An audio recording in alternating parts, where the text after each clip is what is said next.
শুরু করছি আমরা।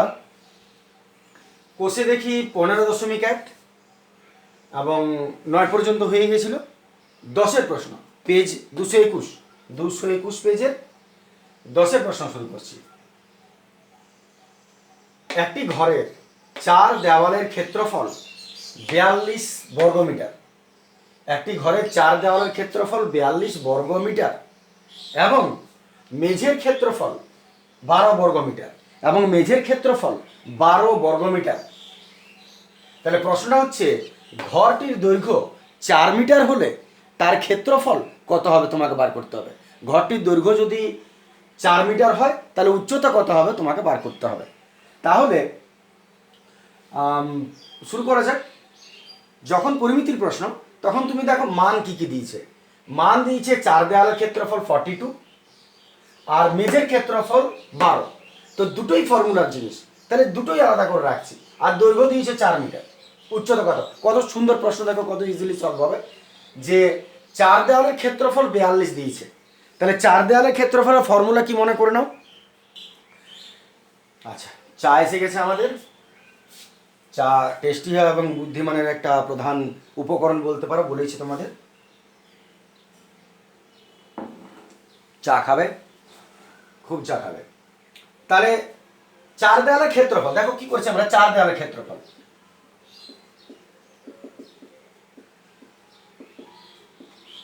চার দেওয়ালের ক্ষেত্রফল 42 বর্গমিটার। ঠিক আছে, এটা হলো একটা দিয়েছে। আরেকটা কি দিচ্ছে, মেঝের ক্ষেত্রফল 12 বর্গমিটার।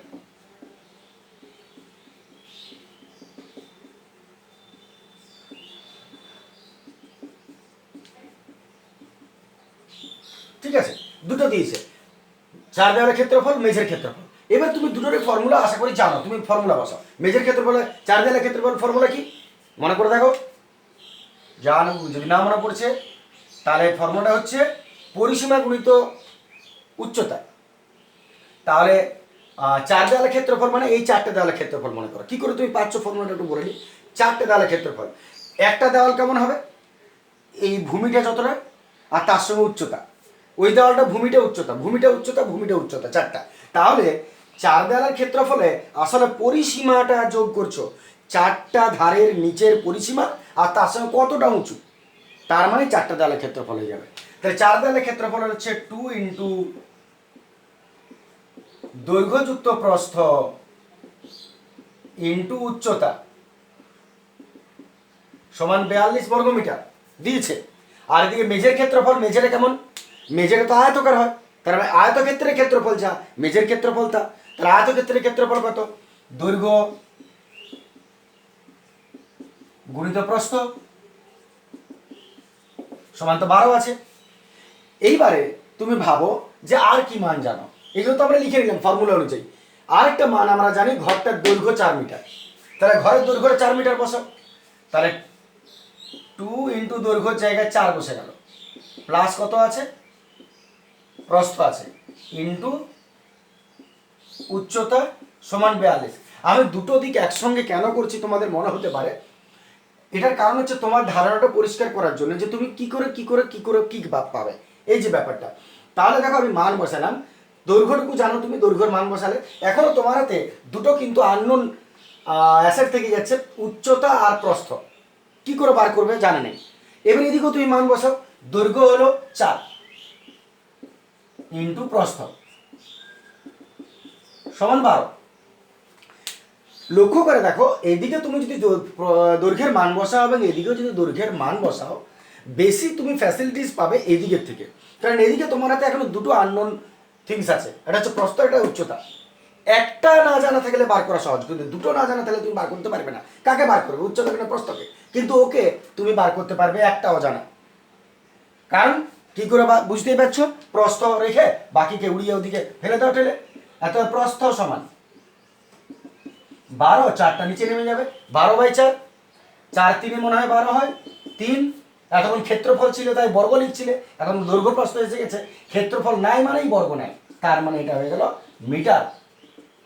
তাহলে প্রস্থ হলো 3 মিটার। লক্ষ্য করে দেখো, তুমি ক্ষেত্রফলের প্রস্থ পেয়ে গেলে ক্ষেত্রফল থেকে 3 মিটার। এতক্ষণ তুমি দৈর্ঘ্য জানছিলে, এখন তুমি প্রস্থ পেয়ে গেছো। এবারে কি করে এগোবে? প্রস্থ যদি 3 পেয়ে গেছো, এখানে প্রস্থের মানটা বসিয়ে দাও। প্রশ্ন উচ্চতা কত? উচ্চতা কি করে বেরোবে? প্রস্থের মানটা এখন পেয়ে গেছি 3, তাহলে আমি এতএব 2 × 4 প্লাস প্রস্থটা কত আছে 3 বসিয়ে দিলাম, ইন্টু উচ্চতা সমান 42 বর্গমিটার। এবার ট্রান্সফার করা যায়। অতএব 2 3 4 4 7 42 বর্গমিটার। অতএব উচ্চতা সমান 42/2 আর 7 নেমে যাবে, নিশ্চয় ট্রান্সফার করে দেবে। 7 6 42, 2 3 6 3। এবার উচ্চতা একটা একক বটে, আর বর্গ হবে না, মিটার। প্রশ্নটা কি ছিল?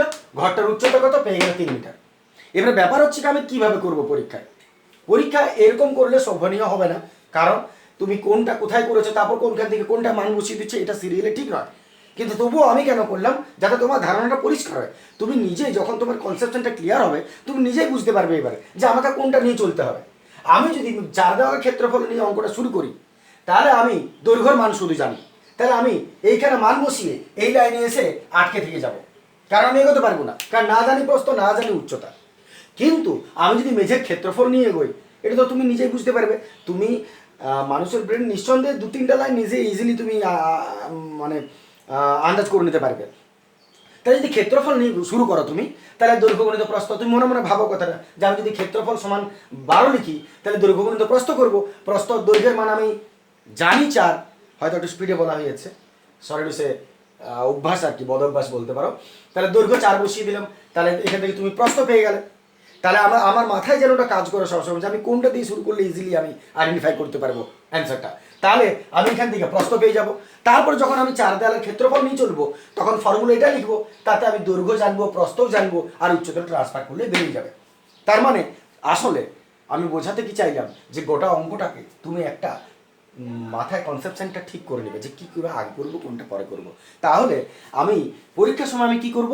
আমি পরীক্ষার সময় আগে এটা লিখবো, মেঝের ক্ষেত্রফল, তাতে প্রস্থ বার করবো, তারপর আমি এটা আসবো, এটা লিখবো, তাতে ওই মানটা ইজিলি বসাতে পারবো এবং এটা বার করতে পারবো। এবং যখন তুমি লিখবে, তখন এই যে মনে করো প্রস্থটা জানতে না 3 বসালে, তাহলে এটা তুমি পরীক্ষার সময় কিন্তু লিখে দিবে, যেহেতু প্রস্থ সমান 3 মিটার, এটা লিখে দেওয়া দরকার পাশে, যেটা তুমি মান বসাবে কোনো দিকের থেকে নিয়ে এসে। ঠিক আছে, বাস এটাই হয়ে গেল উত্তর। দেখে নাও, এইভাবে তুমি প্রত্যেকটা পরিমিতির প্র্যাকটিস অবশ্যই করবে। আসছে আমরা 11 প্রশ্নে।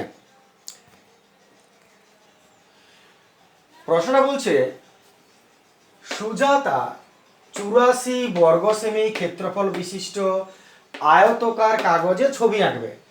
শখ হয়েছে ছবি আঁকবে, তাহলে একটা আয়তকার কাগজ,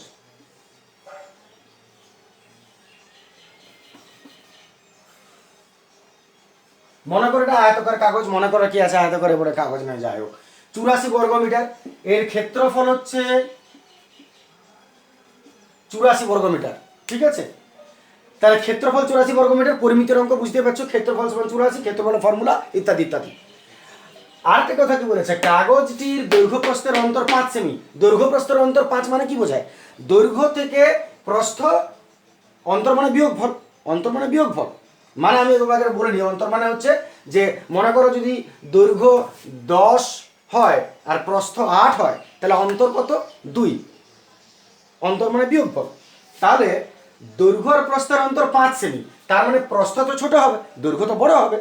দৈর্ঘ্য আর প্রস্থের মধ্যে পার্থক্য 5, তার মানে প্রস্থ যা, দৈর্ঘ্য তার থেকে 5 বেশি হবে। প্রস্থ যদি 10 হয়, দৈর্ঘ্য কত হবে? 15।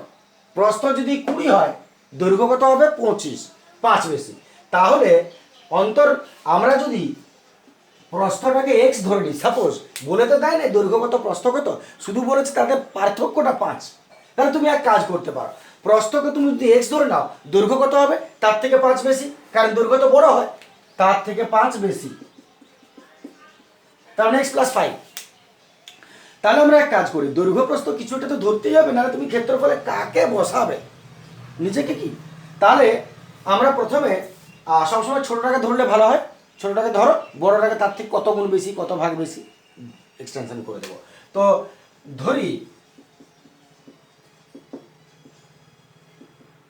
কাগজটির ছোটটাকে আমরা ধরে নিচ্ছি এক্স, প্রস্থ সমান এক্স সেমি,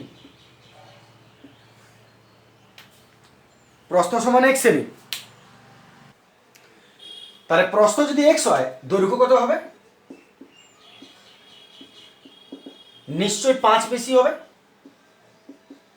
কারণ দৈর্ঘ্য প্রস্থ থেকে বড় হয় এবং পার্থক্য বলেছে অন্তর 5, তার মানে এর চেয়ে 5 বেশি বা এর চেয়ে 5 কম। এবার প্রস্থ এক্স না ধরে তুমি দৈর্ঘ্য এক্স ধরতে পারো, সেক্ষেত্রে প্রস্থ কি হবে? তার থেকে 5 কম হবে। যদি তুমি এটাকে দৈর্ঘ্যটাকে প্রস্থটাকে তুমি যদি দৈর্ঘ্যটাকে তুমি মনে করো এক্স ধরলে, তাও অসুবিধা নেই। তাহলে প্রস্থ কত হবে? এক্স থেকে 5 কম, দৈর্ঘ্য থেকে 5 কম। তোর উত্তরে কি আসবে? সেম আসবে, এটা যা আসবে ওটা তাই আসবে, ডিফারেন্সটা 5 রাখতে হবে, এই হলো ব্যাপার। তাহলে আমি একটা মুছে নিচ্ছি। এরপর তাহলে প্রস্থ এক্স ধরলে দৈর্ঘ্য তার থেকে 5 বাড়িয়ে দিলে অন্তর আছে বলে। এবার তোমাকে দিয়েছে ক্ষেত্রফল, এটা তো জলের মতো জিনিস। তাহলে আয়তকার কাগজের ক্ষেত্রফল, আয়তকার কাগজের ক্ষেত্রফল 84 বর্গ সেমি। আয়তকার কাগজের ক্ষেত্রফল 84 বর্গ সেমি। নিচে কি করতে হয়? আয়তক্ষেত্রের ফর্মুলা, এটা তো তোমার পুরনো জিনিস। দৈর্ঘ্য গুণিত প্রস্থ 84, দৈর্ঘ্য কত? এক্স প্লাস 5 আর প্রস্থ কত? এক্স, 84। বাকিটা বাস, আশা করি বুঝতে পারছো। এই এতটাই তোমার মনে রাখার ব্যাপার ছিল, বাকিটা তো সলভ হবে। সাধারণ সলভ করছি আমরা। এক্স এক্স এক্স স্কোয়ার, আমি আগেও বলেছি খাতা কলম সঙ্গে রাখবে, এবং এটা নয় তুমি চোখ বুলিয়ে দেখছো, তুমি প্রয়োজনে পজ করে করে এগাও, কিন্তু সঙ্গে সঙ্গে করো। তাহলে এক্স স্কোয়ার প্লাস 5x, এখান থেকে যাবো। ভিডিও আমার চলতে থাকুক, ওদিকে তুমি লক্ষ্য করো না, তুমি নিজে শেষ করো, আমার থেকে আগে করছো না পরে করছো। এবার ট্রান্সফার করছি, -84 0। মিডল টার্ম ফ্যাক্টর চলে যাচ্ছে, মধ্যসব বিশ্লেষণ। এক্স স্কোয়ার 84, 7 12 84, 12x -7x, বিয়োগ করলে 5, কমন নিচ্ছি,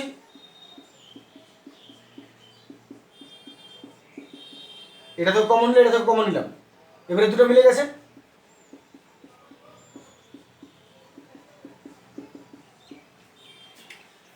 ক্লাস সম্ভবত 6 থেকে মধ্যসক বিশ্লেষণ হয়। তার মধ্যে আমি আবারও বলছি, যদি কারো অসুবিধা হয় আমাকে জাস্ট একটা কমেন্ট করবে, কাইন্ডলি একটা কমেন্ট করবে। আমি একটা আলাদা ভিডিও করে আমি ছেড়ে দেবো মধ্যসক বিশ্লেষণ কীভাবে করতে হয়। একটা জাস্ট কমেন্ট আমাকে প্রয়োজনে করবে যদি অসুবিধা থাকে, কারণ অসুবিধা হওয়ার কথা নয় এগুলো, যার জন্য আমি এতটা ডিটেলসে এখনই যাচ্ছি না। কিন্তু যদি এগুলো অসুবিধা থাকে, কারো মধ্যসক বিশ্লেষণে যদি কারো মিডল টার্মে অসুবিধা থাকে এগুলো, তাহলে আমাকে একটা কমেন্ট করে দেবে, আমি একটা ভিডিও ছেড়ে দেবো, যাতে ডিটেলসে বোঝানো থাকবে কী করে হয়েছে, ঠিক আছে? তাতে আমিও বুঝতে পারবো তোমাদের অবস্থানটা কোথায় আছে, কি বুঝতে পারছো কি না পাচ্ছ। তাহলে যাই হোক, আমরা মধ্যসক করে নাও। এবারে নিয়মটা কি? মধ্যসকের পরে আলাদা আলাদা করে দাও। এত এক্স প্লাস 12 সমান 0, এক্স মানে 7 সমান 0, এত এক্স সমান +12 ট্রান্সফার করো -12, আর এক্স সমান -7 ট্রান্সফার করো +7। এবারে নিয়মে বলে যে ঋণাত্মক মাইনাসটা ধরা চলে না, তাহলে পজিটিভ ধরবো। তাহলে ভাষাটা তুমি কি লিখবে? এক্স যেটা ধরেছো সেইটা, এক্স যেটা ধরবে সেইটা, ভাষাটা সবসময় একটাই হবে, ওইটা ঋণাত্মক হতে পারে না, তাই এক্স সমান 7। তাহলে আমরা ভাষাটা কি লিখবো? এক্সটা কি ধরেছো? প্রস্থ। তার ভাষা আমরা লিখবো, যেহেতু প্রস্থ ঋণাত্মক হতে পারে না, তাই যেহেতু প্রস্থ ঋণাত্মক হতে পারে না, তাই এক্স কখনো -12 নয়, X not equal to -12, X সমান 7। আসলে এক্স সমান 7। তার মানে এত 7 কি পেলে? প্রস্থ পেলে। এত প্রস্থ সমান 7 সেমি, আর দৈর্ঘ্য কত? এক্স প্লাস 5,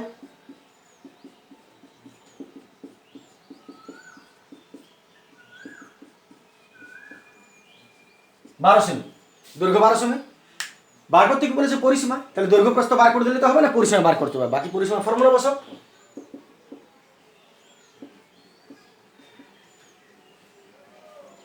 পরিসীমা সমান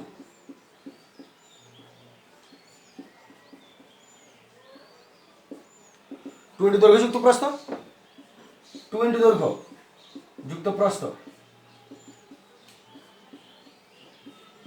19 দুগুণে 38 সেমি। দৈর্ঘ্য প্রস্থ বার করে নিলে পরিসীমা বলেছে, পরিসীমার ফর্মুলা বসিয়ে মান বসিয়ে দাও, হয়ে গেল পরিসীমা। আশা করি ক্লিয়ার হয়ে গেছে।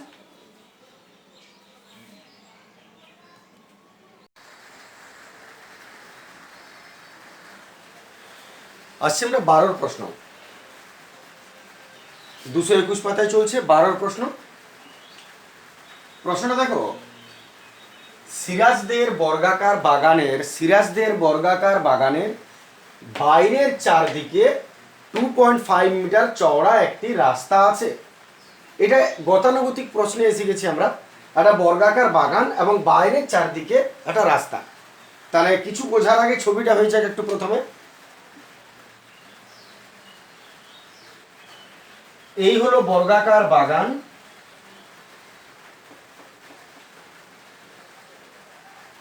মনে করো এটা বর্গাকার বাগান এবং বাইরের চারিদিকে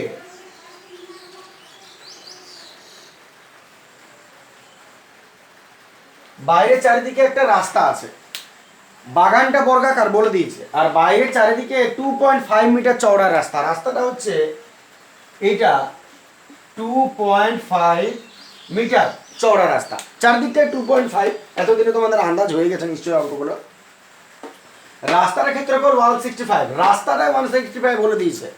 রাস্তার ক্ষেত্রফল 165 বর্গমিটার, 165 স্কোয়ার মিটার। তাহলে প্রশ্ন দুটো, বাগানটার ক্ষেত্রফল কত, এই ভেতরের ক্ষেত্রফল, আর কর্ণের দৈর্ঘ্যটা কত, কর্ণের দৈর্ঘ্য কত হবে। তো আগে বাগানের ক্ষেত্রফল ভাববো, তারপর কর্ণের দৈর্ঘ্য ভাববো। কি করা যায়, কোনখান থেকে শুরু করা যায়, কি মনে করো তোমরা? দেয় নাই কোনটা? বাগানটার বাহু দেয় নাই। দেখো রাস্তার চওড়াটা দিয়ে দিয়েছে 2.5 মিটার এবং রাস্তার ক্ষেত্রফল 165 মিটার। তুমি প্রাথমিক একটা কথা ভেবে নাও, এইরকম অঙ্ক তোমরা করেছ তো রাস্তার ক্ষেত্রফল বার করতে বলতো, প্রত্যেকটা বারে দেখবে তোমরা আগের গুলোতে রাস্তার ক্ষেত্রফল কত। সেক্ষেত্রে তুমি কি করতে, পুরো ক্ষেত্রফলটা বার করতে আর এই ভেতরের ক্ষেত্রফলটা বার করতে। এবারে পুরো ক্ষেত্রফল থেকে ভেতরের ক্ষেত্রফলটাকে মাইনাস করে দিতে, তাহলে তুমি রাস্তার ক্ষেত্রফল পেয়ে যেতে। এখানেও আমি ঠিক একই সিচুয়েশনে অঙ্কটাকে নিয়ে আসব। আমরা ভেতরের ক্ষেত্রফলটা আগে বার করব, তারপরে পুরো ক্ষেত্রফলটা বার করব, তারপর বিয়োগ করে দেব শর্তানুসারে ওইটা সমান 165 দেওয়া আছে রাস্তার ক্ষেত্রফল। এইভাবে আমাদের অঙ্কটা এগোবে। এবার যেহেতু এই বর্গাকার বাগানের কিছু দেয় নাই, তাই তুমি জমিটাকে এই একটা বাহুকে x মিটার ধরে নাও। তাহলে যদি বর্গাকার বাগানটার একটা বাহু x মিটার হয়, তাহলে ক্ষেত্রফল কত হবে, বাহু স্কোয়ার x স্কোয়ার। আর এই বাইরের বাহুটার দৈর্ঘ্য কত হবে, x এর সঙ্গে 2.5 আর এদিকের 2.5 যোগ হয়ে যাবে 5 হয়ে যাবে। তাহলে বাইরের বাহুও পেয়ে যাব, বাইরের ক্ষেত্রফল বার করে নাও বাহু স্কোয়ার করে। আর তারপরে একটা মাইনাস আর একটা সমান 165 বর্গমিটার। যাই শুরু করছি আমরা। প্রথমে আমরা কি করব, আমরা এই যে ভেতরের বাগানটার কিছু দেয় নাই, সেটা বাহুটাকে x ধরে নেব। তাহলে ধরি বর্গাকার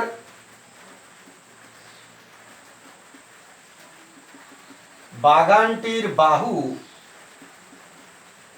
x মিটার।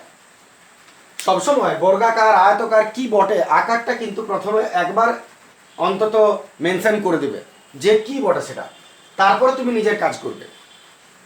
তাহলে বর্গাকার বাগানটির বাহু x মিটার, এত ক্ষেত্রফল বার করো। এত এর ক্ষেত্রফল, বর্গক্ষেত্রের ক্ষেত্রফল বাহু স্কোয়ার, তার মানে x স্কোয়ার, ক্ষেত্রফল হয়ে গেল তাই বর্গমিটার হয়ে গেল। আশা করি অসুবিধা নেই কোনো এতটা। তাহলে তুমি কি পেলে, এই বাহুটাকে ভেতরের এক্স ধরে এর ক্ষেত্রফল বার করে নিলে, ভেতরের ক্ষেত্রফলটা তুমি পেয়ে গেলে এক্স স্কোয়ার বর্গমিটার। ওর কাজ হয়ে গেল, ছেড়ে দাও ওটাকে। এবারে বাইরের ক্ষেত্রফলটা বার করো তুমি, এই এতরের ক্ষেত্রফলটা কত হবে। তাহলে ভেতরটা যদি বর্গাকার হয়, তার বাইরে চারিদিকে সমান চওড়া রাস্তা, তার মানে বাইরেরটাও বর্গাকার বটে, এটাও বর্গক্ষেত্রই বটে। বাহু কত হবে, এই রাস্তা সমেত, ভাষাটা আমরা কি বলবো, রাস্তা সমেত বাগানের বাহু ক্ষেত্রফল চাই বলো তারপরে তুমি। তাহলে রাস্তা সহ বাগানের দৈর্ঘ্য কত হবে, এটাও তোমরা জানো। এইখান থেকে যদি এক্স হয়, তাহলে এদিকে আড়াই আর এদিকে আড়াই যোগ হয়ে যাবে, তাহলে হয়ে গেল এইখান থেকে এতটা বা এইখান থেকে এতটা। তাহলে রাস্তা সহ বাগানের দৈর্ঘ্য বা বাহু, রাস্তা সহ বাগানের দৈর্ঘ্য এক্স প্লাস আড়াই মিটার। এবার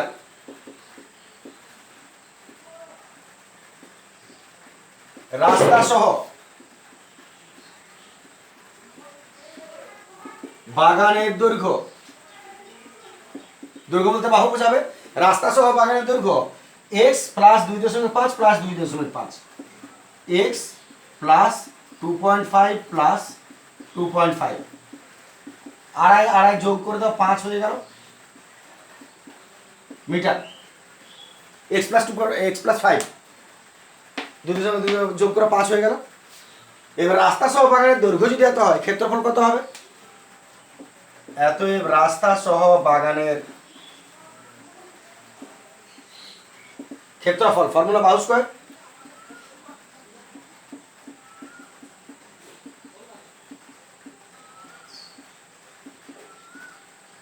বর্গমিটার। ক্ষেত্রফল বাহু স্কয়ার এক্স প্লাস 5 তার হোল স্কয়ার মিটার। এবারে তুমি কি পেলে একবার ভেবে নাও, তুমি এই ভেতরের ক্ষেত্রফল পেয়েছো এক্স স্কয়ার, আর এই পুরোটার ক্ষেত্রফল পেয়ে গেলে এক্স প্লাস 5 তার হোল স্কয়ার। এবারে পুরো ক্ষেত্রফলটা থেকে ভেতরটাকে যদি মাইনাস করে দাও, তাহলে কোনটা পড়ে থাকবে, রাস্তার ক্ষেত্রফল। আর রাস্তার ক্ষেত্রফল দেওয়া আছে 165, তাহলে শর্তানুসারে চলে আসছে। অতএব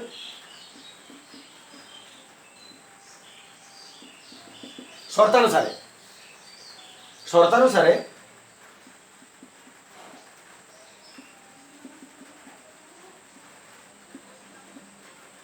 রাস্তার ক্ষেত্রফল কত বলেছে, 165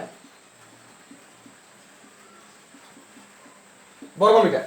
আর রাস্তার ক্ষেত্রফল পাবে কি করে, পুরো ক্ষেত্রফল মাইনাস ভেতরের ক্ষেত্রফল, তাহলে মাইনাস করে দাও, এটা এক্স প্লাস 5 তার whole square minus x square is equal to 165। ঠিক আছে, পুরো ক্ষেত্রফল মাইনাস ভেতরের ক্ষেত্রফল। আশা করি বুঝতে পারছো। এরপর এ প্লাস বি তার হোল স্কয়ার ফর্মুলা বের দেয়, এ প্লাস বি তার whole square formula a square plus 2ab plus b square আর মাইনাস এক্স স্কয়ার আছে। দেখো আমি ফর্মুলা ভাঙলাম, ফর্মুলা ছাড়া কোনো উপায় নেই, এ প্লাস বি তার whole square a square plus 2ab plus b square আর মাইনাস এক্স স্কয়ার ধরার লক্ষণ আছে। তাতে তোমার কি হবে, এই plus x square minus x square কেটে গেল, পড়ে রইল 5 গুণে 10x প্লাস 5 এর স্কয়ার 5 পাচ্ছে 25, অতএব 10x সমান 165 মাইনাস 25, অতএব x ইজ ইকুয়াল টু, বিয়োগ করে দাও 140 বাই 10, 14, 140 আর 10 কাটা গেলে 14 হয়, 14 মিটার। এবারে তুমি দেখো এক্সটা কি ছিল, এক্সটা ছিল বাহুটা, বাগানটার বাহুর দৈর্ঘ্য এক্স মানে 14। এইবারে যদি তুমি তার বাহু পেয়ে গেছো, তাহলে তুমি তার ক্ষেত্রফলও পাবে আর কর্ণও পেয়ে যাবে। তাহলে দেখে নাও, আমরা এবারে দ্বিতীয় স্টেপটা আসছি, বাকি দুটো জিনিস। তো আমি এই পরিসরে করে নিচ্ছি। অতএব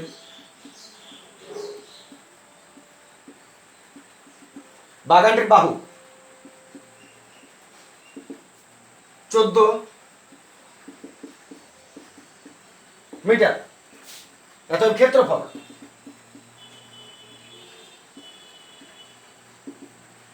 ফর্মুলা বাহু স্কয়ার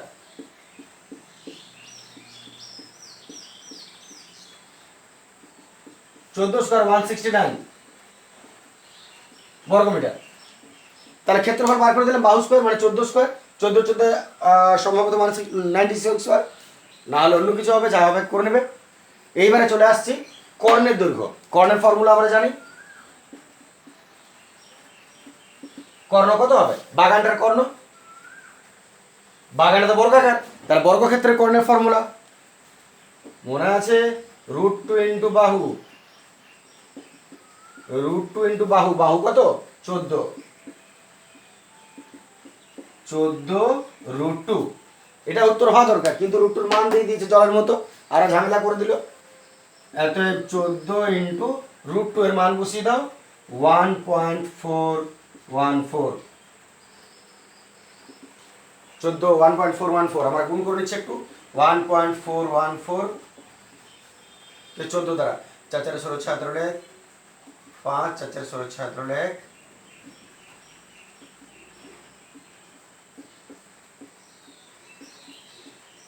19 তিনটার আগে দশমিক 1 2 3 তিনটার আগে 19.796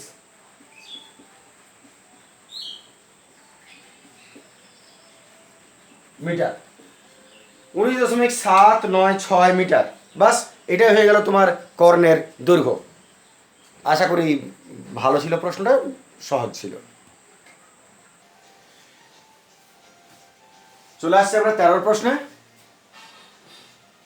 13 প্রশ্ন দেখো, যে বর্গাকার জমির কর্ণের দৈর্ঘ্য, যে বর্গাকার জমির কর্ণের দৈর্ঘ্য 20 √2 মিটার। তাহলে একটা বর্গাকার জমি করি, কর্ণ করে দিই 20 √2 মিটার।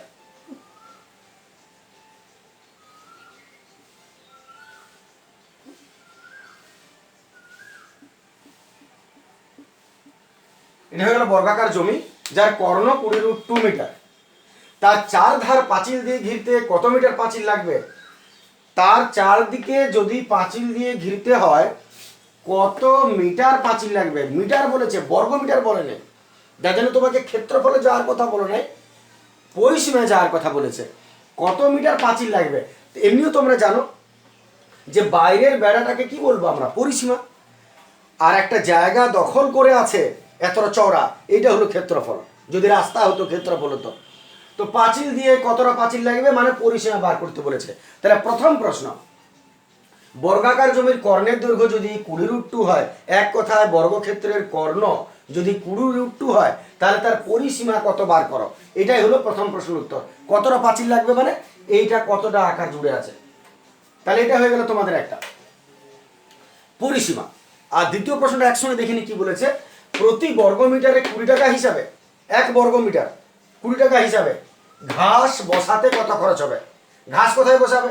নিশ্চয় জমির ভেতরে, পাঁচিলের উপরে তো বসাবে না। তার মানে এই ভেতরটায় যদি 1 বর্গমিটার মানে কি বলেছিলাম যে 1 1 1 1, এই যে জায়গাটা এটা 1 বর্গমিটার, 1 মিটার 1 মিটার 1 মিটার 1 মিটার, এইটা 1 বর্গমিটার জায়গা, এইটা খরচ হচ্ছে 20 টাকা।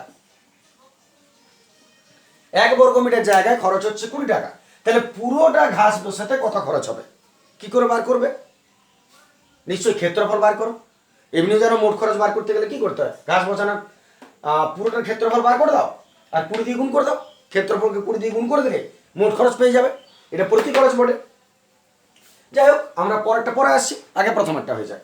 তাহলে জমির কর্ণের দৈর্ঘ্য দিয়ে দিয়েছে 20 √2, বর্গাকার জমি বটে, তার থেকে পরিসীমা আসতে হবে।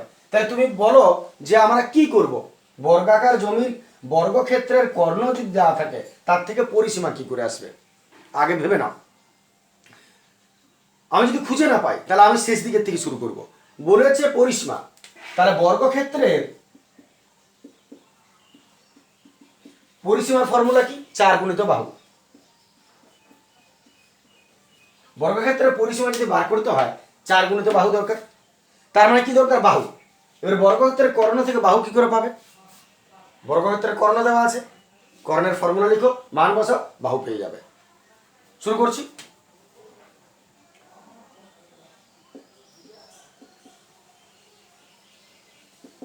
মনে করি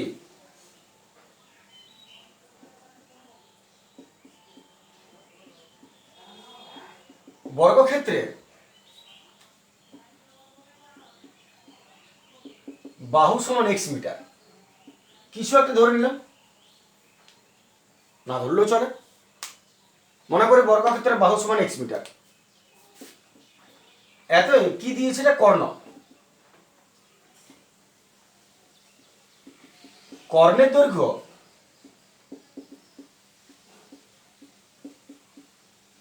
20√2 মিটার। পরিমিতি বুঝতে পারছো, কর্ণের দৈর্ঘ্যের ফর্মুলা, কর্ণের দৈর্ঘ্য বর্গক্ষেত্রে কি হয়, কর্ণ √2 ইন্টু বাহু 20√2 মিটার, এত বাহু মানে কত এক্স বাই √2, √2 কেটে যাবে 20 মিটার। আমি আগে বলছিলাম যে এক্স না ধরলেও চলে, যদি তুমি না ধরতে তাহলে কিছু হতো না, এটা নাই বা ধরলে এক্স ধরলে, কর্ণের দৈর্ঘ্য সমান তো √2 ইন্টু বাহু সমান তো এত বাহু সমান তো, এমন না যে এক্স তোমাকে ধরতে হবে, বাহু সমান বেরিয়ে গেল, বাস বাহু বেরিয়ে গেল। তো যাই হোক আমাদের এক্স পেয়ে গেলাম, মানে বাহু পেয়ে গেলাম 20 মিটার।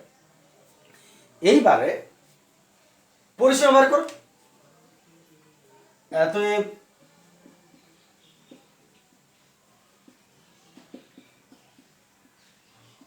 বর্গাকার বাগানের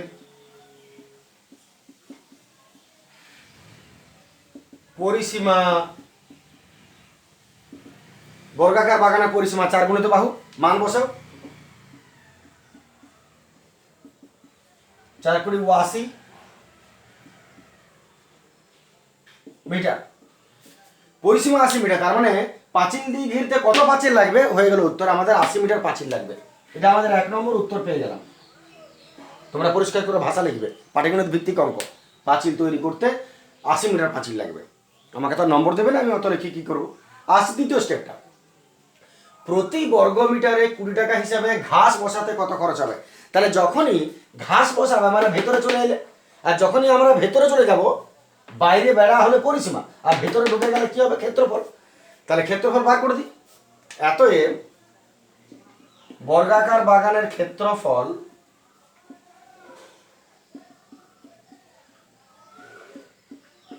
ফর্মুলা বাহু স্কয়ার, বাহু কত 20,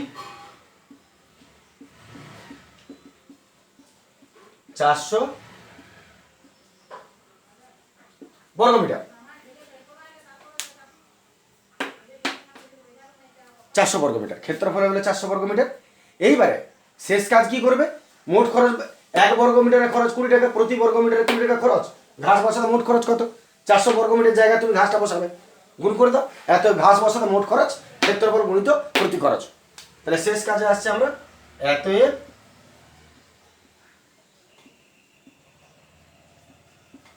ঘাস বসাতে মোট খরচ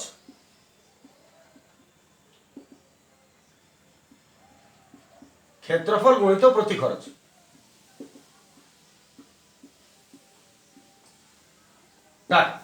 আর নাহলে ঐকিক নিয়ম করবে, তোমার যেটা সুবিধা মনে হয়, তোমার যেটা প্রেফার করবে কিনা আমার এটা ভালো, 1 বর্গমিটারের খরচ 20 টাকা, 400 বর্গমিটারের খরচ করো, তাহলে ঐকিক নিয়মে পেয়ে যাবে। যাই হোক, এটা আমাদের 2 নম্বর উত্তর হয়ে গেল। দেখে নাও 13 প্রশ্নটা হয়ে গেল, এটা শেষ।